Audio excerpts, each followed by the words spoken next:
I'm Kathie Obradovich from the Des Moines Register, and I'm here with the Register's chief political reporter, Jennifer Jacobs, and Ann Selzer, the Des Moines Register's pollster, to talk about the new Iowa poll numbers that are just coming out. And we started off with potential presidential candidate favorability. It's a long way from 2016. We don't really know yet who's running, but potential candidates have started to come to Iowa. So we thought, well, let's find out how popular they are. So Ann, what surprised you about the numbers? Well, we tested 10 candidates, and I think what's interesting is that we had 7 of those 10 candidates earn favorable ratings from a majority of Republicans and 3 who did not. But even the rank order of sort of who is the most popular in Iowa was maybe a little bit surprising, with Paul Ryan leading the field, followed by 3 people who've run for president in Iowa before, including Mike Huckabee, including Rick Santorum, and including Rick Perry, who sort of has recently come back to Iowa. So 2 out of the 4 have won the Iowa caucuses before. Correct. And the person that there's been so much speculation about, Chris Christie, while he ends up being on the majority side, he ends up tying for 5th.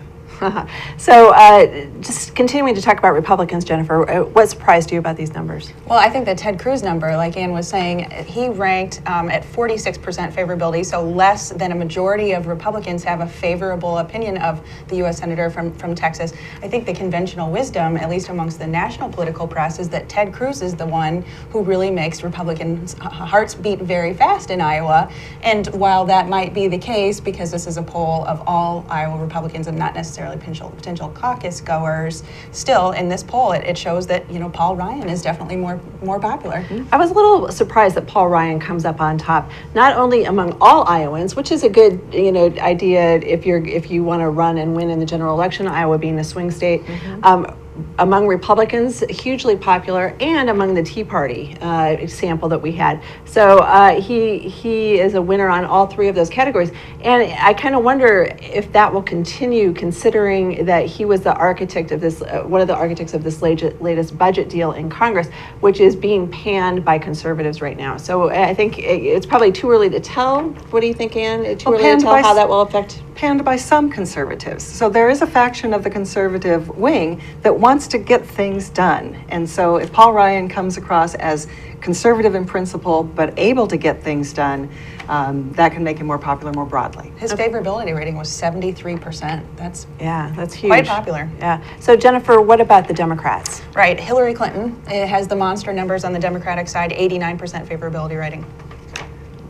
And anything that surprised you about the Democratic list? Well, I don't think we're surprised that Hillary Clinton would be that popular among the Democrats. I think what's interesting to note, though, is how polarizing she really is, that her very unfavorable number, that is the worst number that she could get, is in a majority of Republicans for that.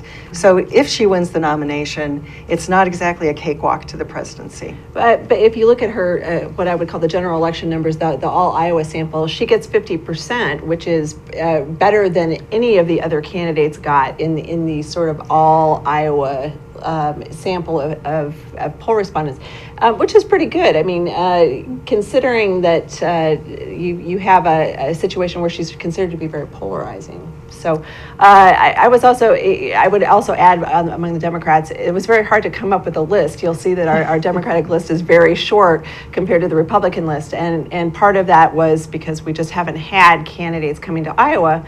And not very many Democrats really strongly indicating that they want to run for president. You'll see Brian Schweitzer, the former Montana governor, on the list.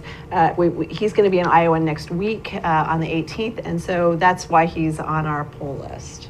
But so few people know who he is, nor do they really have an opinion yet on Martin O'Malley, the governor of Maryland. So there's just, Hillary Clinton is just such the big foot in the Democratic side right now. Right. So in our next poll, we may have more Democrats to test. Yeah, that's possible. And tune in at DesMoinesRegister.com and our print edition on Sunday and throughout the week for more numbers about the Des Moines Register's Iowa poll.